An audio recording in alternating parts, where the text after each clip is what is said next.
नमस्कार दोस्तों, मैं एडवोकेट राहुल पोसवाल आपका स्वागत करता हूं हमारे YouTube चैनल पर। आज हम भारतीय इतिहास के सबसे विवादास्पद शासक में से एक औरंगजेब के बारे में चर्चा करेंगे। क्या वह एक क्रूर शासक था या एक गलत समझा गया शासक? आइए उसके शासन, उसकी नीतियों और उसके अत्याचारों की सच्चाई को उजागर करते हैं। औरंगजेब आलमगीर मुगल साम्राज्य का छठा शासक था, जिसने 1658 से लेकर 1707 तक शासन किया। अपने पूर्वजों के विपरीत उसने आक्रामक विस्तारवादी नीति अपनाई और कट्टरपंथी धार्मिक कानून लागू किए। कुछ लोग उसे एक कुशल प्रशासक मानते थे, लेकिन अधिकांश इतिहासकार उसे हिंदू, सिखों और यहाँ तक कि अपने ही परिवार के खिलाफ किए गए अत्याचारों के लिए याद करते हैं। औरंगजेब का जन्म 1618 में हुआ था। वह शाहजहां का पुत्र था और सत्ता के लालच में उसने अपने ही परिवार को खत्म कर दिया। उसने अपने बड़े भाई दारा शिकोह को मार डाला, जो शाहजहां का उत्तराधिकारी था और उदार विचारों के लिए जाना जाता था। इसके अलावा अपने छोटे भाई मुराद बख्श को भी धोखे से मार दिया और अपने पिता शाहजहां को आगरा के किले में कैद कर दिया, जहां उसकी मृत्यु हो गई। औरंगजेब के शासन की पहचान धार्मिक कट्टरता से जुड़ी रही। अकबर ने जहां सभी धर्मों को समानता दी और हिंदू मुस्लिम एकता को बढ़ावा दिया, वहीं औरंगजेब ने इस्लामी शासन को लागू करने की कोशिश की। उसने कई प्रसिद्ध हिंदू मंदिरों को ध्वस्त कराया, जिसमें काशी का विश्वनाथ मंदिर, मथुरा के कृष्ण जन्मभूमि मंदिर और सोमनाथ मंदिर प्रमुख हैं। उसने जजिया कर दोबारा लागू किया, जिसे अकबर ने गैर मुस्लिमों पर से हटा दिया था और हिंदू त्योहारों जैसे कि दिवाली, होली को मनाने पर प्रतिबंध लगा दिया और सरकारी पदों पर हिंदुओं की नियुक्ति को कम कर दिया। केवल हिंदू ही नहीं बल्कि सिख समुदाय भी उसके अत्याचारों का शिकार हुआ। 1675 में गुरु तेग बहादुर साहब को इस्लाम धर्म स्वीकार करने के लिए मजबूर किया गया और जब उन्होंने मना कर दिया तो उन्हें दिल्ली में मौत के घाट उतार दिया गया। औरंगजेब की हिंदू शासकों को कुचलने की नीति की जिद ने उन्हें उसके शासन को हिंसक और अस्थिर बना दिया।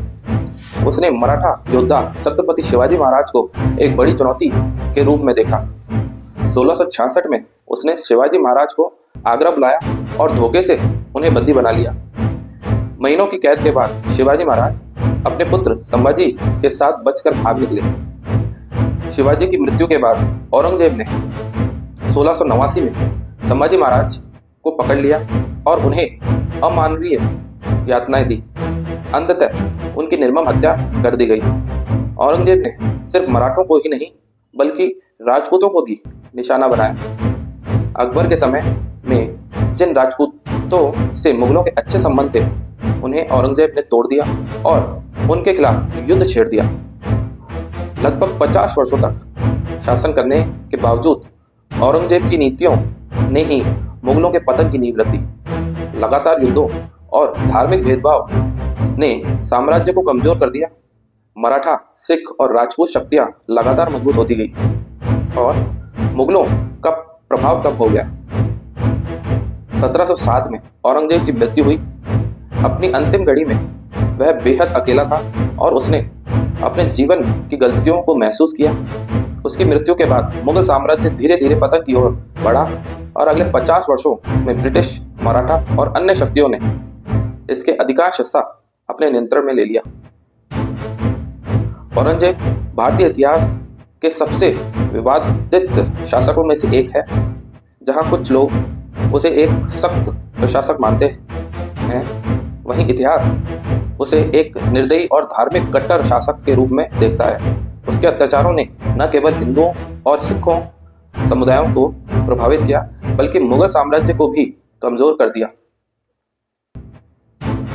आपके इस पर क्या विचार है? क्या औरंगजेब एक महान शासक था या एक क्रूर तानाशाह? अपने विचार हमें कमेंट में बताइए। अगर आपको यह वीडियो अच्छा लगा, ज्ञानवर्धक लगा, तो लाइक, शेयर, सब्सक्राइब जरूर करिए। ऐसे ही और ऐतिहासिक विश्लेषण पूर्ण वीडियोस के लिए जुड़े रहें। जय हिंद, जय भारत।